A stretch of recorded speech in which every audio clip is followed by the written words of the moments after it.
The 17 News at Sunrise podcast is brought to you by Aspire Counseling Services. Call 829-7300. Working in the spirit of the Golden Empire, this is 17 News at Sunrise. Good morning. The end of an influential chapter and looking toward the rest of their lives. We'll take you to several local commencement ceremonies as high school seniors step into the future.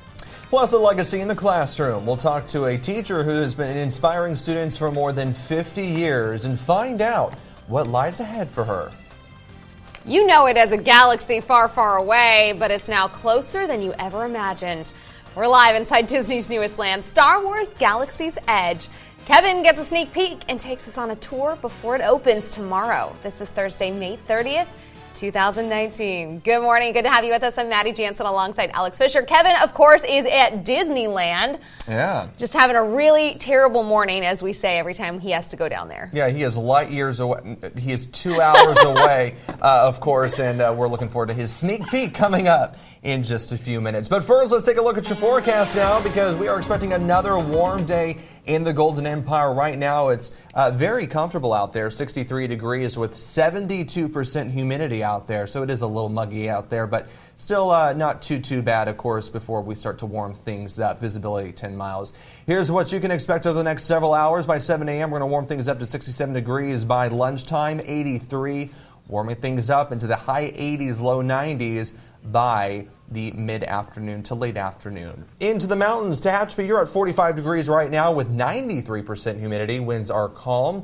Visibility is great. Here's what you can expect over the next several hours. At 7 a.m., we're warming things up to the mid-50s. By lunchtime, 70 degrees. And by 3 p.m., 72. So a very comfortable day. This morning, at least one man's in custody after an apparent chase in East Bakersfield. This happened just after 1 o'clock this morning on La Costa Court, just off Auburn Street. That's just a few blocks away from Henry Eisler Elementary.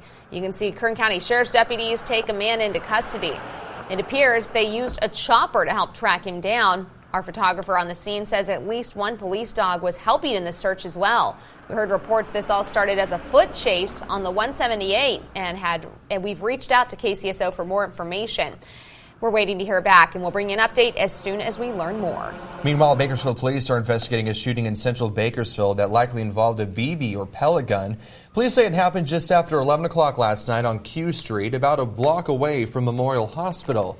BPD is looking into the possibility the shooting happened during some sort of purchase or transaction. One person was hurt.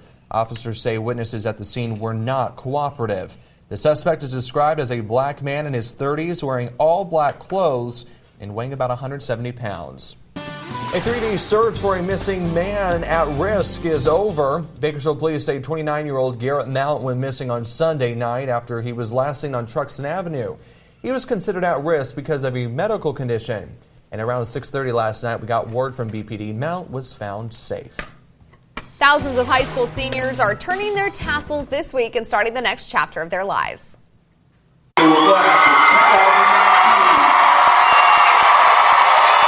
Yesterday afternoon, East High's class of 2019 kicked off a jam-packed week of graduation ceremonies across the county.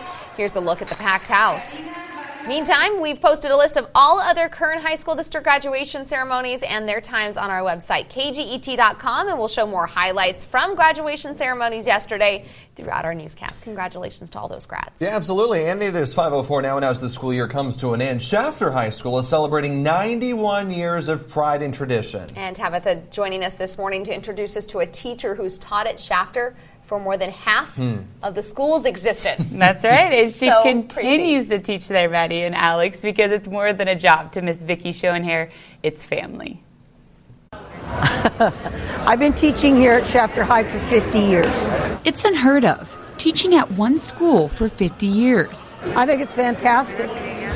You know, I came here from Colorado, and Shafter's become my home, my family.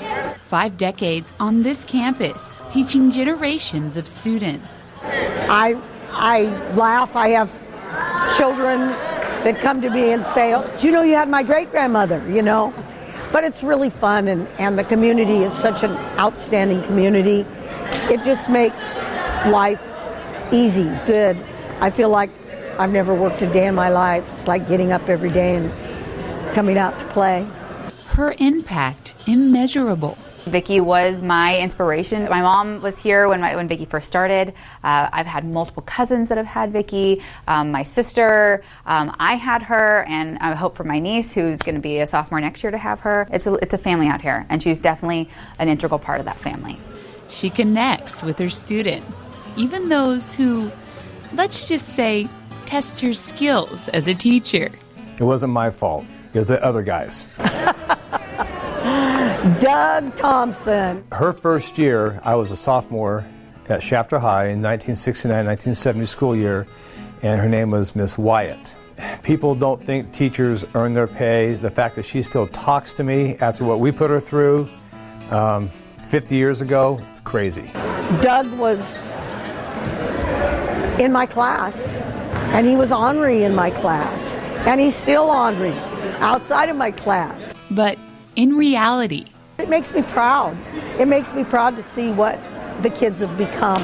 It's really inspiring because you have to give credit where credit's due. she bleeds blue and gold, general pride through and through. I started out here 22 years ago, and I knew right away that she was that person that was the standout, pride and tradition, the go-to person.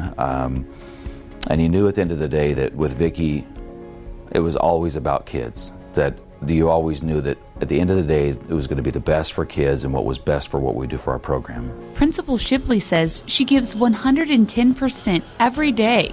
When I asked her why, she responded, The kids are fantastic here. An educator for all the right reasons.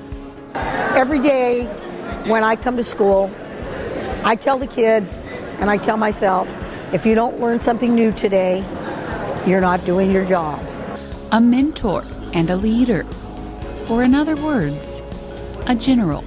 I just wish we could have more of our teachers that could stay and dedicate their time for 50 years. You know, it's really a ride. It's a great ride. Now, don't worry, Ms. Schoenair has no plans to retire. She says being a teacher at Shafter High School is just who she is and just what she does. So she'll be back there next year. She doesn't look like she's been teaching for 50 years. Apparently, it keeps her pretty young. Yeah, she said the kids keep her young. They keep her active, and I'm sure it's a little spunky there, here and there. So Kind of positive spirit for sure. Yeah. So definitely, All right, yeah. Thanks, Tabs. Hi, I'm Scott with Aspire. I want to personally thank Kern County for trusting Aspire with being a part of your family's recovery. At Aspire Counseling Services, we take this opportunity very seriously and would be honored for your continued support. Call us today. Welcome back. It is 5:19 and in your Health Watch. As the weather heats up, the National Safety Council wants to remind you about the dangers of children and hot cars. New numbers from the organization show almost 800 kids died of heat stroke in cars between 1998 and 2017. On a hot day like today here in Kern County, a car acts like a greenhouse. It can heat up 20 degrees in just 10 minutes. An average of 38 kids die every year after being left alone in hot cars, but that number skyrocketed to 52 last year, making it the deadliest year on record since 1998. More than half of those cases were because parents accidentally left their child behind. Several companies want to remind you to avoid that situation. They've installed features in cars and apps to remind parents to check the back seat before getting out of the car. Another tip, they say just leave your phone in the back seat with your kid, even a shoe. Like, it is that important. All right, 5:20 now. A Colorado teenager has developed a tool that could revolutionize spinal surgery. It's so innovative, it won the top prize in one of the world's most prestigious science competitions. Karen Morfitt shows us how he came up with the idea. If you thought playing video games didn't pay off, you haven't met Krithik Ramesh. Different points of your body, like so your elbows, your arms, your legs, and that ultimately determines your score. The game Just Dance and his attempt to conquer one particular song, Shakira's Hips Don't Lie, is the inspiration behind a science project that could change the way spinal surgery is performed. His attempt to improve his score meant diving into the game's motion tracking technology. So I was wondering if something as dynamic as that could be applied to something as static as radiology. Today, surgeons use lifetime x-rays to help navigate the spine. The radiation can be harmful to the body, and screw placement isn't always accurate. Using motion tracking similar to the video game, Ramesh developed a safer and more accurate system for surgeons. It can predict the spine biomechanics for a given patient and then optimize the surgical approach, and then guide the surgeon using an augmented reality headset. He beat out more than 1,500 competitors at the Intel International Science and Engineering Fair, winning the top prize of $75,000. Money, he says, will go right back into his education. And then I look at the price tag for tuition, and I think I realized that probably should put it aside for college. And the idea would require lots of testing on actual patients in order to prove it worked better than the system used today, but very interesting. While it might seem like a good idea to cancel a credit card, there are some negative impacts you may not be aware of.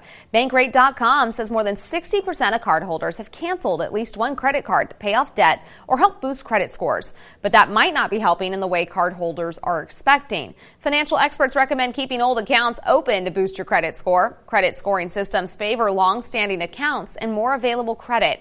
If you're paying an annual fee for a card you aren't using, ask the company to downgrade you to a card that doesn't charge an annual fee. A card change like that will not hurt your credit score because it maintains the account history and credit line.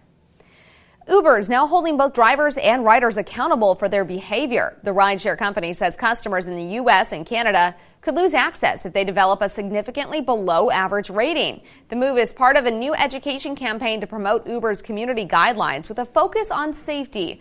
Uber says riders will receive tips and several opportunities to improve their scores prior to losing access.